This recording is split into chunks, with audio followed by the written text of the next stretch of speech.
오늘 말씀은 예레미야 8장 13절서부터 22절까지 말씀입니다. 예레미야 8장 13절서부터 22절까지 교독합니다. 여호와의 말씀이니라. 내가 그들을 진멸하리니 포도나무에 포도가 없을 것이며 무화과 나무에 무화과가 없을 것이며 그 잎사귀가 마를 것이라. 내가 그들에게 준 것이 없어지리라 하셨나니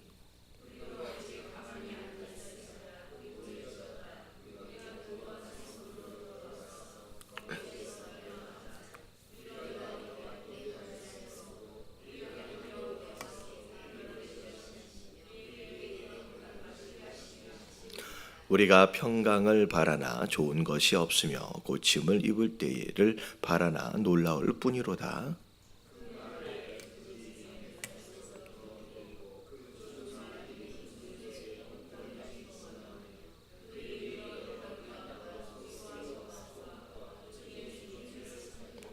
여호와의 말씀이니라. 내가 술법으로도 제어할 수 없는 뱀과 독사를 너희 가운데 보내리니 그것들이 너희를 물리라 하시도다.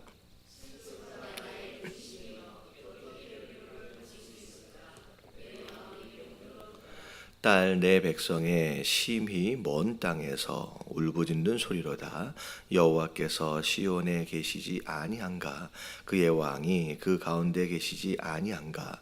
그들이 어찌하여 그 조각한 신상과 이방의 헛된 것들로 나를 격분하게 하였는고 하시니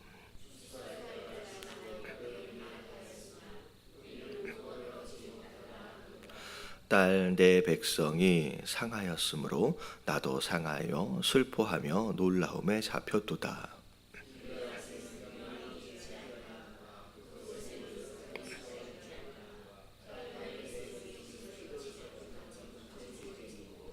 아멘. 자, 13절에 보니까 여호와의 말씀이니라 라고 얘기하면서 내가 그들을 진멸하리니, 이제 아무리 이야기를 해도 경고를 해도 돌이키지 않고 회개하지 않는 이스라엘을 향하여 하나님의 심판이 지금 있어지게 될 것을 말씀하시면서 포도나무에 포도가 없을 것이래요. 무화과 나무에 무화과가 없을 것이고 그 이파리가 말라버릴 것이다 라고 얘기하면서 그 다음 말씀이 좀 중요한 말씀이에요. 내가 그들에게 준 것이 없어지리라 하셨나니, 다시 말하면 그동안 이스라엘 땅 안에서 그들이 누려왔던 포도나무와 무화과 나무는 사실 누가 주신 거라는 거예요. 하나님이 주신 거예요. 하나님이 그들을 위하여 축복으로 허락하셨던 것이었는데 하나님을 떠나버린 것으로 말미암아 그동안 그들이 누려왔던 이 포도나무와 무화과 나무를 더 이상 누리지 못하게 되었다라는 거죠. 그래서 우리가 하나님을 떠나게 되면 우리가 경험하게 되어지는 어찌 보면 그런 이제 결과라 그럴까요? 현상들 가운데 하나가 뭐냐면 그동안 하나님이 축복으로 허락하셨던 것들을 하나씩 가져가기 시작하시는 거예요. 근데 이게 우리를 어찌 보면 골탕 먹이려고 우리를 미워하시기 때문에 빼앗아 가신 것이 아니라 오히려 사실 이것도 또 다른 의미로서의 경고의 메시지죠. 이것을 통하여 궁핍하도록 하게 하심으로 말미암아 돌아올 수 있는 기회를 이제 허락하시는 거예요. 제가 전에 말씀드렸던 것처럼 아버지의 집을 나가버린 둘째 아들, 어쩌면 둘째 아들이 만약에 계속 돈이 있어지는 가운데 풍족하게 살았다라고 한다면 아버지 집으로 돌아올 수 없었겠죠. 왜냐면 그게 즐거우니까.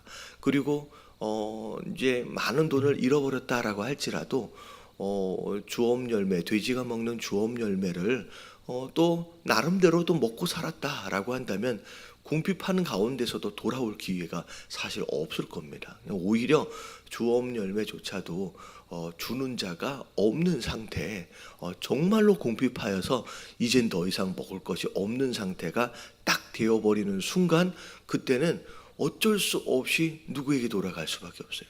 네 아버지에게.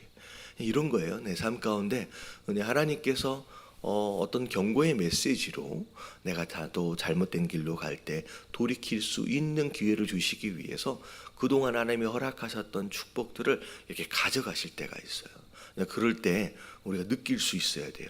이거 왜 이런 일이 일어날까?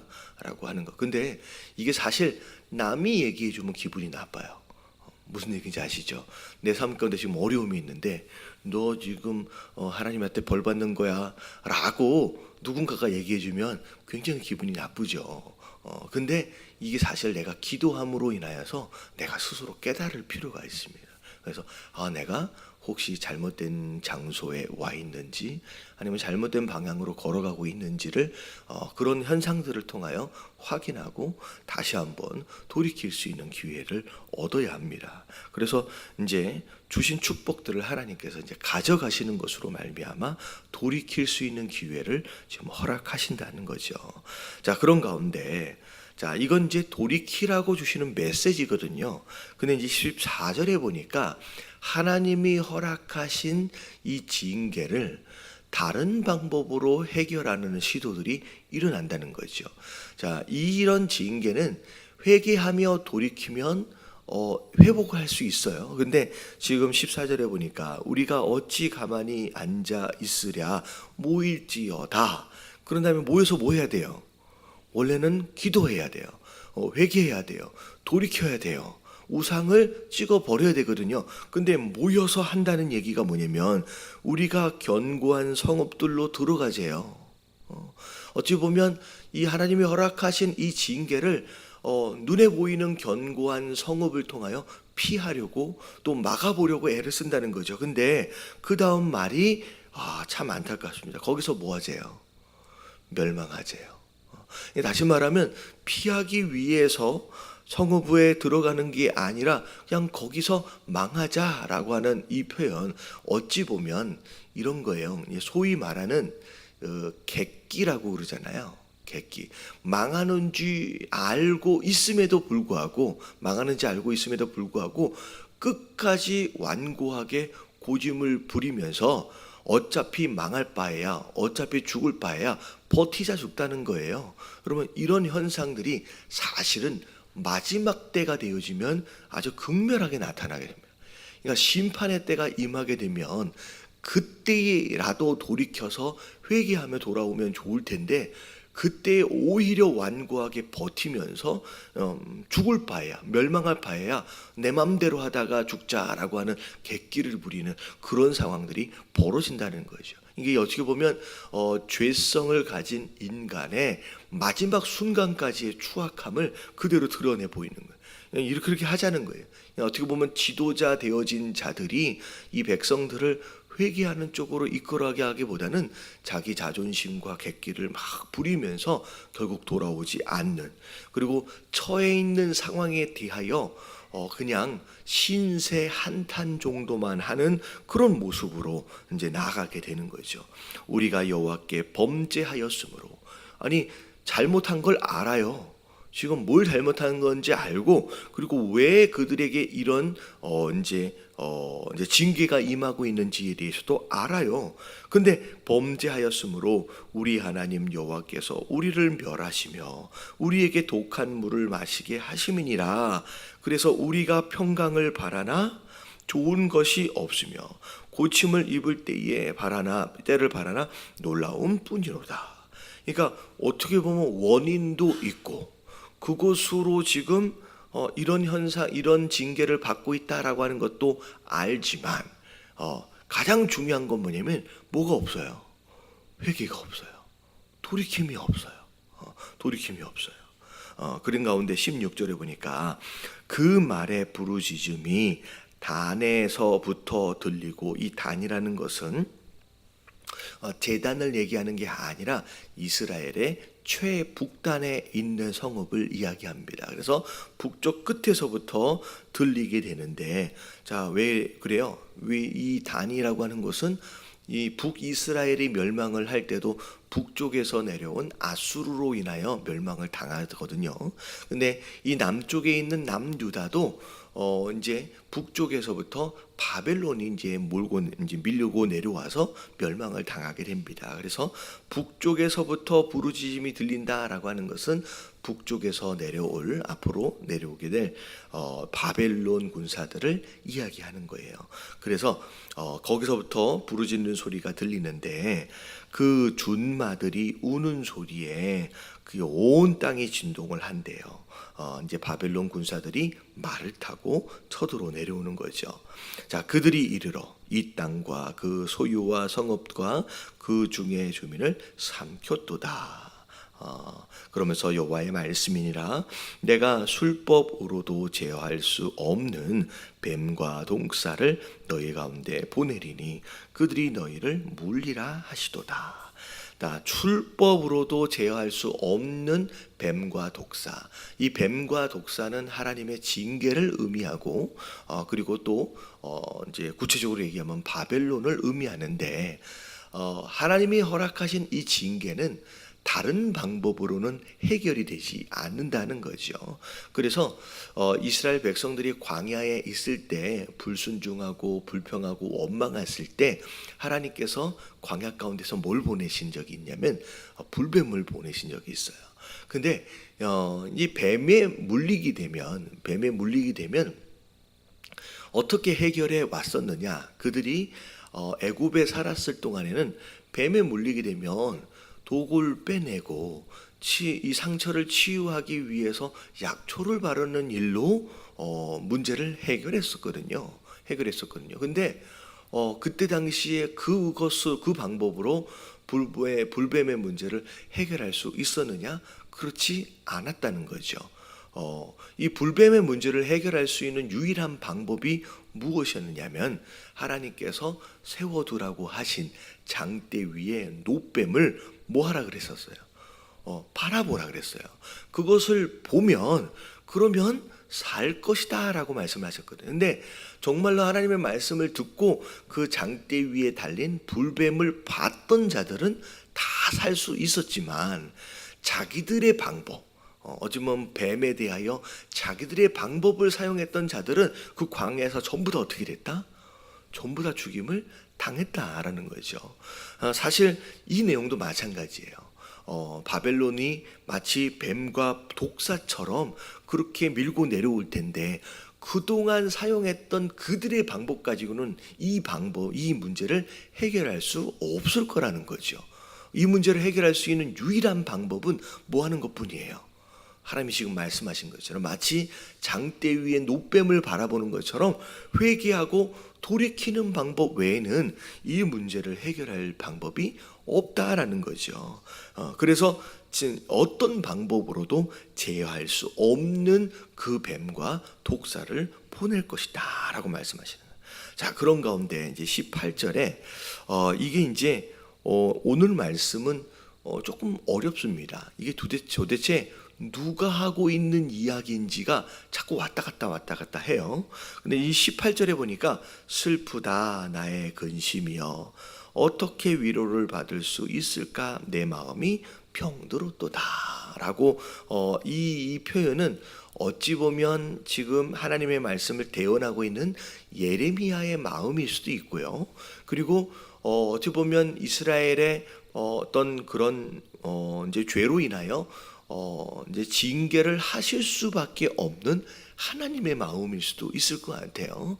근데 이렇게 살펴보니까 예레미야의 마음인 것 같아요. 이 예레미야가 끝까지 돌이키지 않고 징계와 심판에 이르를 수밖에 없는 그의 백성들을 향하여 너무 마음이 아픈 거예요.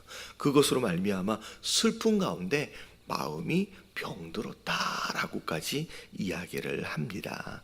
어찌 보면 이게 하나님의 마음이고 이게 그 하나님의 마음을 알고 있는 예레미야의 마음일 것 같아요. 어찌 보면 성도 되어진 자들로 하나님의 마음을 이만큼이라도 이해하고 있는 자들이다라고 한다면 어찌 보면 이 세상의 죄로 인하여 썩어가고 있는 이 세상의 모습들을 보면서 단지 불평하고 원망할 뿐만 이제 그를 불평하고 원망하는 것만이 아니라 어찌 보면 하나님 마음을 가지고 이 세상을 향한 이 예레미야 마음처럼 이렇게 아파하는 마음들을 가질 수 있다라고 하는 거, 이게 어찌 보면 하나님이 기대하시는 우리 안에 그분의 마음이지 않을까라는 생각을 또 해보게 됩니다. 그래서 어찌 보면 전도해야 된다라고 하는 어떤 그것 자체가 마치 어떤 책임감에 의한, 부담감에 의한 성도의 도리 그렇게 생각할 것이 아니라 하나님의 마음을 알고 나도 그 하나님의 마음 가운데 그런 슬픔과 근심하는 마음으로 이들을 향하여 복음을 전할 수 있는 그런 마음, 그런 성도가 되어야 되지 않을까라고 또 느낄 수 있는 대목일 것 같아요. 자, 그런 가운데 딸 내 백성의 심히 먼 땅에서 부르짖는 소리로다. 이건 이제 하나님께서 하시는 말씀이죠. 여호와께서 시온에 계시지 아니한가? 또 이렇게 얘기하면 또 어떻게 돼요? 예레미야의 이야기인 것 같아요. 계속 왔다 갔다 합니다. 자, 그런 가운데 왜 하나님이 시온에 계시지 아니한가? 그의 왕이 그 가운데 계시지 아니한가? 그들이 어찌하여 조각한 신상과 이방의 헛된 것들로 나를 격분하게 하였는고 하시니라고 하나님 말씀하시는 거예요. 자, 이게 뭐냐면 하나님이 우리 안에 계시는데, 우리 삶에 계시는데, 하나님이 왕으로 우리 삶에 계시는데 이스라엘 백성들은 마치 그 하나님이 계시지 않은 것처럼, 마치 그들 안에 왕이 없는 것처럼 또 다른 무엇인가를, 여기 보니까 신상과 헛된 것이라고 얘기하고 있잖아요. 우상들을 의지하고 섬기고 있다라는 거죠. 그러면 이게 하나님으로 하여금 화가 나게 하는 거예요. 화가 나게 하는 거예요. 이런 거랑 똑같은 거예요. 지금 우리도 마찬가지예요. 하나님이 우리 안에 계시잖아요. 하나님이 우리를 다스리고 계시는 왕 되시거든요. 근데 결정적인 순간에 내가 과연 무엇을 의지하고 무엇을 붙잡는가라고 하는 것으로 말미암아 하나님을 분노하게 만들 수 있다는 거예요. 정말로 하나님이 내 삶에 계신다는 것을 믿고 하나님이 내 삶의 왕이다라고 하는 것을 믿고 있다라고 한다면 진짜 위기의 상황을 만났을 때는 누굴 붙들어야 돼요? 내 안에 계신 왕 대신 그 하나님을 붙들어야 되거든요. 그 하나님을 의지해야 되거든요. 근데 그것이 아닌 다른 것을 의지한다. 그러면 이 사실은 하나님이 굉장히 섭섭하시고 굉장히 화가 날 수밖에 없다는 거예요. 예를 들어서 집에 애들을 키우고 있는데 애가 문제를 만났어요. 문제를 만날 때마다 엄마하고 아빠한테 와서 물어보는 게 아니라 옆집 아저씨한테 가서 물어보고 옆집 아줌마한테 가서 물어보고 있으면 아빠 되어진, 엄마 되어진 우리가 어떨 것 같아요? 굉장히 화가 날 거라. 얘가 도대체 왜 이럴까? 이 하나님이 마치 이 백성들에게 그런 무시를 당한 거나 마찬가지가 된 거라는 거예요. 그러면 하나님께 물을 수 있다라고 하는 거, 그러면 이게 하나님을 인정하는 거예요. 우리가 그 하나님을 의지하지 않고 하나님 앞에 묻지 않는다라고 하면 오히려 거꾸로 하나님을 무시하는 거나 다름이 없다라는 거죠. 여러분 어려움이 있고 여러분 문제가 있고 여러분 위기를 만났다라고 한다면 여러분 먼저 기도함으로 하나님 앞에 물을 수 있는 저와 여러분들 되시길 주님의 이름으로 축원합니다. 그게 곧 하나님을 인정하는 것이고 그게 곧 하나님의 왕 되심을 우리가 인정하는 거예요. 그게. 그래서 이스라엘 백성들이 엉뚱한 곳에 가서 의지하고 빌고 있다는 거죠. 하나님은 화가 나셨어요. 자, 그래서 20절에 보니까 추수할 때가 지나고 여름이 다 하였는데도 불구하고 우리는 구원을 얻지 못한다 하더라. 돌이키지는 않고 왜 우리가 구원을 얻지 못하느냐라고 하는 신세 한탄만 하고 있는 거예요. 내 딸 내 백성이 상하였으므로 나도 상하여 슬퍼하며 놀라움에 잡혔도다. 그러면서 22절에 보니까 길르앗에는 유황이 있지 아니한가? 그곳에는 의사가 있지 아니한가? 딸 내 백성이 치료를 받지 못함은 어찌 됨인고? 자, 여기서 말하고 있는 이 유향은 이제 약이에요, 약. 그리고 의사가 있는 거예요. 근데 의사도 있고 약도 있는데 왜 내 딸, 내 백성은 치료를 받지 못하고 있느냐, 어찌 되어짐이냐 라고 이야기하는 거. 그러면 이 표현은 이런 거예요. 세상의 어떻게 보면 약같이 세상의 방법으로, 세상의 의사로 이 상처가 치유되어질 수 있는 것이 아니라는 거죠. 그러면 이 상처와 이 문제는 하나님 지금 계속 말씀하시는 것처럼 딱 한 가지 방법으로만 해결이 될 수 있다는 거죠. 무슨 방법이에요? 돌이켜 회개하지 않고는 이 문제를 해결할 수 없다라는 거예요. 그래서 오늘 이 말씀을 통하여 하나님 말씀하고 계시는 내용들은 바로 그런 거예요. 오늘 함께 기도하실 때 우리 안에 마치 내가 누리고 있는 하나님 주셨던 그 축복들을 빼앗아가는 것 같은 그런 느낌이 들을 수가 있다는 거예요. 여러분 그런 상황을 만날 때 어찌 보면 여기서 나오는 것은 유화양을 사용하려고 하는 것처럼 아니면 의사를 만나려고 하는 것처럼의 그런 또 다른 방법이 아니라 하나님이 허락하시는 그 방법만으로 이 문제들이 해결되어질 수 있다라고 하는 거. 여러분 돌이켜 회개하심으로 말미암아 하나님을 의지하고 붙드심으로 말미암아 이 문제를 해결할 수 있는 저와 여러분들 되시길 주님의 이름으로 축원합니다. 그래서 함께 기도하실 때 하나님 오늘도 하나님을 의지합니다. 하나님의 방법으로 돌아갑니다. 하나님 나와 함께하여 주시는 가운데 주님 잃어버린 축복들을 다시 되찾아와서 누릴 수 있는 그런 성도들이 될 수 있도록 해달라고 우리 함께 주님 한번 부르짖고 통성으로 기도하며 오늘 하루 시작하도록 하겠습니다.